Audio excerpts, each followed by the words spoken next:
En manchette cette semaine, début de la campagne fédérale. Investissement en emploi en Montérégie. Pierre Diamond dans Saint-Bruno-Saint-Hubert. Steve McLean à l'Agence spatiale canadienne. Bonjour mesdames et messieurs, bienvenue à votre cyberjournal. La campagne électorale fédérale est maintenant lancée, annulant l'élection partielle qui devait se tenir dans la circonscription de Saint-Lambert. L'autobus de campagne du chef du Bloc québécois, Gilles Duceppe, a été accueilli dès samedi à Longueuil. Débutant sa campagne dans la circonscription de Saint-Lambert, le chef a martelé l'importance de voter pour le Bloc québécois comme seul moyen de battre les conservateurs au Québec. Et au Québec, il y a un seul parti, un seul capable de les empêcher d'avoir une majorité.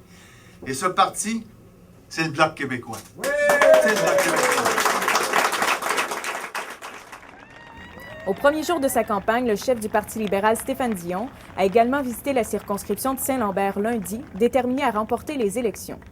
Qui était au pouvoir en 1991? Conservateur, Brian Mulroney. Harper fait aussi pire que Brian Mulroney. On va le débarquer comme on est débarqué. Brian Mulroney! La Montérégie bénéficie d'un investissement majeur de la part du ministère de l'Emploi. Voici un reportage de Carl Boisvert. Le ministre de l'Emploi et de la Solidarité sociale, Sam Hamad, était de passage à Longueuil la semaine dernière afin d'annoncer un investissement de 168 millions de dollars supplémentaires sur 3 ans au Pacte de l'Emploi pour la Montérégie. Les objectifs du Pacte pour l'Emploi dans la région de la Montérégie, c'est aider à retourner 3500 personnes de l'aide sociale sur le marché du travail d'ici 3 ans.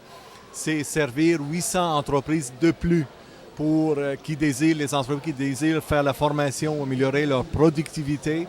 Et troisième élément, c'est former 50 000 travailleurs de plus dans la région pour améliorer leurs compétences et leurs connaissances.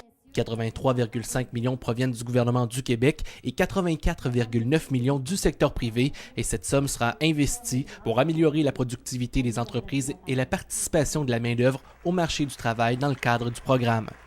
Pour Mélanie Brunel, travailler en collaboration avec Emploi Québec lui a permis de s'accomplir tant sur le plan professionnel que personnel. Si je peux donner un message, c'est de prendre le bon chemin. Puis les femmes monoparentales ou les mères, faut que vous foncez.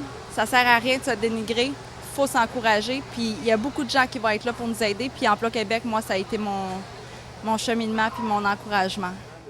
Jamais autant d'efforts n'ont été déployés par un gouvernement afin d'élargir l'accès au marché du travail, valoriser l'emploi et accroître le niveau de compétences et de productivité de la main-d'œuvre en Montérégie et même au Québec.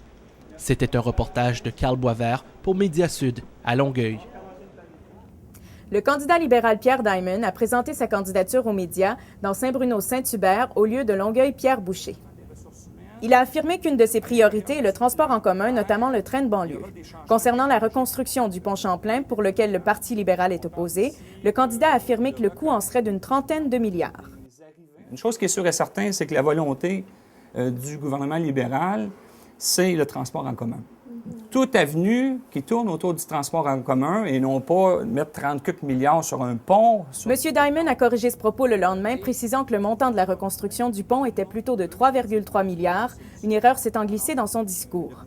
Pour le ministre Cannon, le coût pourrait varier entre 750 millions et 1,5 milliard. Le Lambertois Steve McLean est devenu le nouveau président de l'Agence spatiale canadienne. Voici le reportage de Lise Millette. L'Agence spatiale a annoncé la nomination de l'astronaute Steve McLean au titre de nouveau président de l'Agence spatiale canadienne, dont les bureaux sont situés dans l'arrondissement de Saint-Hubert. Steve McLean se dit convaincu d'avoir le public derrière lui, d'autant que les missions STS-115 et Phoenix ont permis de soutenir l'intérêt perdu de la population pour l'exploration spatiale. Mais le public est déjà en arrière de nous. Et le média, c'est comme une pendule qui bascule d'un côté à l'autre. Des fois, c'est avec nous. Des fois, c'est disons, on dépense trop d'argent puis tout ça. Mais chaque fois que je fais une conférence, comme dans une salle comme telle ici, où on peut avoir 300, 400 personnes, il y a un buzz quand on commence à parler de l'espace. Choisi en 1983 pour faire partie de l'équipe des astronautes canadiens, Steve McLean, un résident de Saint-Lambert, coordonne désormais toutes les activités liées à l'espace au Canada, que ce soit les politiques ou encore les programmes. C'était un reportage de Lise Millette dans l'arrondissement Saint-Hubert. C'était votre cyberjournal avec Alicia Limburner de la Bibliothèque Georges d'Or. À la semaine prochaine.